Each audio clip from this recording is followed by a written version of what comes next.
வணக்கம் நேயர்களே.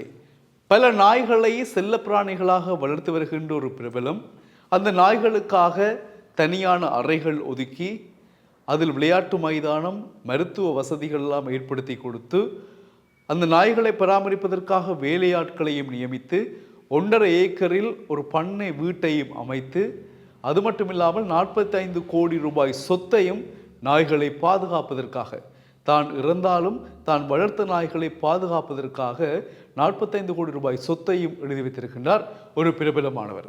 அவர்தான் 1970களில் ஹிந்தி மற்றும் பெங்காலி மொழிகளில் பல வெற்றி திரைப்படங்களை கொடுத்த நாயகன் மிதுன் சக்கரவர்த்தி.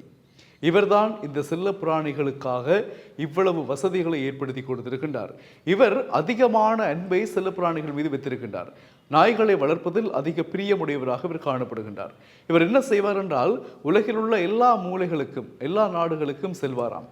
சென்று அந்த நாடுகளில் இருக்கக்கூடிய பிரபலமான நாய்களை வாங்கி தன்னுடைய பண்ணை வீட்டில் விடுவாராம். அது மட்டுமில்லாமல் தான் எங்காவது சுற்றுலா செல்லுகின்ற பொழுது கூட நாய்களை கூட்டிக் கொண்டு செல்லுகின்ற வழக்கத்தையும் இவர் வைத்திருக்கின்றார். இவ்வாறு நாய்கள் மீது அதிகமான அன்பு செலுத்தியதன் காரணமாகத்தான் அதற்காக ஒரு பண்ணை வீடு 1.5 ஏக்கரில் அமைத்து அதில் ஒவ்வொரு நாய்களுக்கும் தனித்தனியான அறைகள் அமைத்து அந்த நாய்களுக்கான மருத்துவ வசதிகளுக்கான ஏற்பாடுகள், அது மட்டும் இல்லாமல் அவர்கள் நாய்கள் விளையாடுவதற்கான விளையாட்டு மைதானம், அதேபோல் அவைகளை பராமரிக்க பணியாளர்கள் எல்லாம் நியமிக்கப்பட்டிருக்கின்றார்கள்.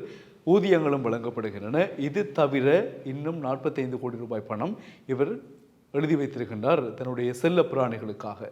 அது மட்டும் இல்லாமல் இவருடைய இன்னொரு விஷயம் என்று சொன்னால், இவர் செல்ல பிராணிகள் மீது இவ்வளவு அன்பு காட்டி வளர்ப்பதன் காரணமாக உயர் ரக நாய்களை வைத்திருக்கக்கூடிய நிறுவனங்கள், விற்பனை செய்கின்ற நிறுவனங்கள் நடிகர் மிதுன் சக்கரவர்த்தியை தொடர்பு கொண்டு தங்களுடைய நிறுவனம் சம்பந்தமான கருத்துக்களையும் இவர் தங்களுடைய நிறுவனத்திற்கு வர வேண்டும் என்ற ஆர்வத்தையும் இவருக்கு ஏற்படுத்துகின்றார்களாம்.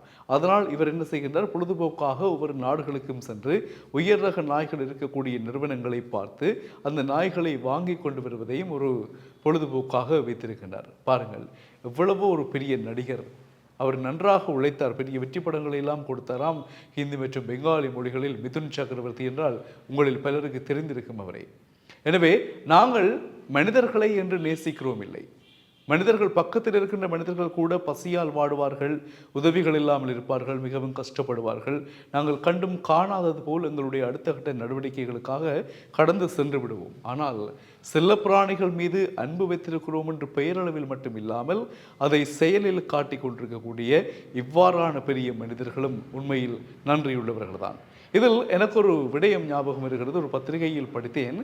அதில் ஒரு கேள்வி பதிலாக வந்திருந்தது, நாய் நன்றியுள்ள மிருகம் என்பது ஆச்சரியம் அல்ல. ஆனால் என்ன ஆச்சரியம் என்றால், இவ்வளவு காலமும் மனிதர்களுடன் வாழ்ந்து கொண்டிருக்கக்கூடிய நாய் இன்னும் அதே நன்றியுணர்வோடு இருப்பதுதான் ஆச்சரியமாக இருக்கிறது என்றொரு பதிவை நான் படித்தேன். உண்மையில் அருமையாக இருக்கிறது இல்லையா?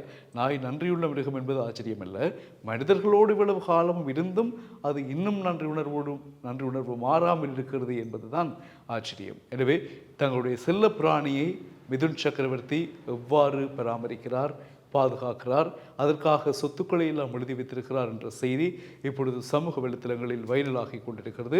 பலர் பாராட்டுக்களை தெரிவித்துக் கொண்டிருக்கின்றார்கள். அந்த செய்தியை நாங்கள் உங்களோடும் பகிர்ந்திருக்கின்றோம். தொடர்ந்து இணைந்திருங்கள் டியூப் தமிழுடன். வணக்கம் உறவுகளே.